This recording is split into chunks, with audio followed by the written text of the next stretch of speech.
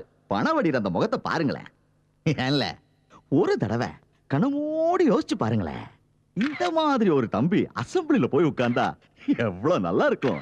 அதுக்காகத்தான் நாளைக்கு நெல்லை மாவட்டத்துல நடக்கிற பை எலெக்ஷன்ல நம்ம தம்பி பப்பு யாதவ என்னோட கட்சி கேண்டிடேட்டா நிறுத்த போறத அறிவிக்கிறதுக்காகத்தான் இவ்வளவு பெரிய விழாவை நான் ஏற்பாடு செஞ்சிருக்கேன். ஆமா, அதனால உங்க கைகளை தட்டி தம்பிய நம்ம கேண்டிடேட்டா நிறுத்துறதுக்கு உங்க சம்மதத்தை தெரிவிக்கணும்னு கேட்டுக்கிறேன்.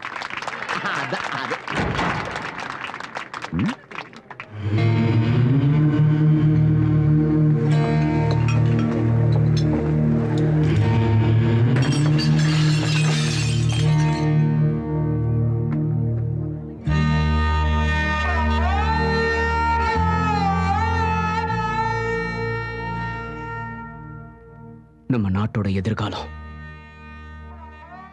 வெள்ளம் வந்து இவன் குடும்பத்தை முழுங்கிடுச்சு.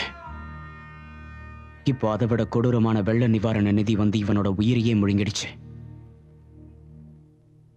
பட்டினின்னு உதவி கேட்டு 2000 பேர் வந்தா 100 பேருக்கு கூட பத்தாத சாப்பாடு பாக்கெட்டை கேவலம் நாய்க்கு போடுற மாதிரி போட்டீங்க.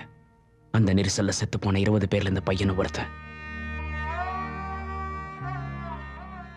பேரு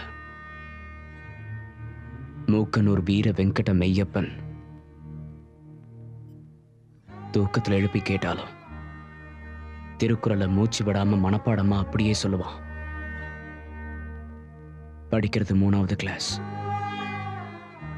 220 ஒர்க்கிங் டேஸ்ல இவன் ஒரு நாள் கூட லீவ் எடுத்ததே இல்லை. இதானா இவன் எதிர்காலம்? வெள்ளத்தால சாகிறவங்க நிலைமை என்னன்னு இங்க ஏசி ரூம்ல உட்கார்ந்துகிட்டு பார்ட்டி நடத்திக்கிட்டு இருக்க உங்களுக்கு என்ன தெரியும்?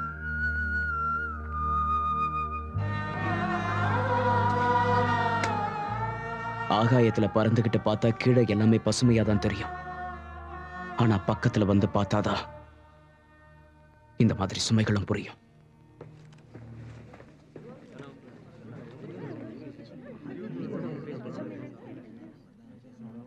ஐயோ, இவ்வளவு துயரமான சம்பவம் எனக்கு தெரியாம இருந்ததுக்கு அரசாங்க தரப்புல நான் வெக்கத்துல தலை குனிஞ்சு வேதனைப்படுறேன்.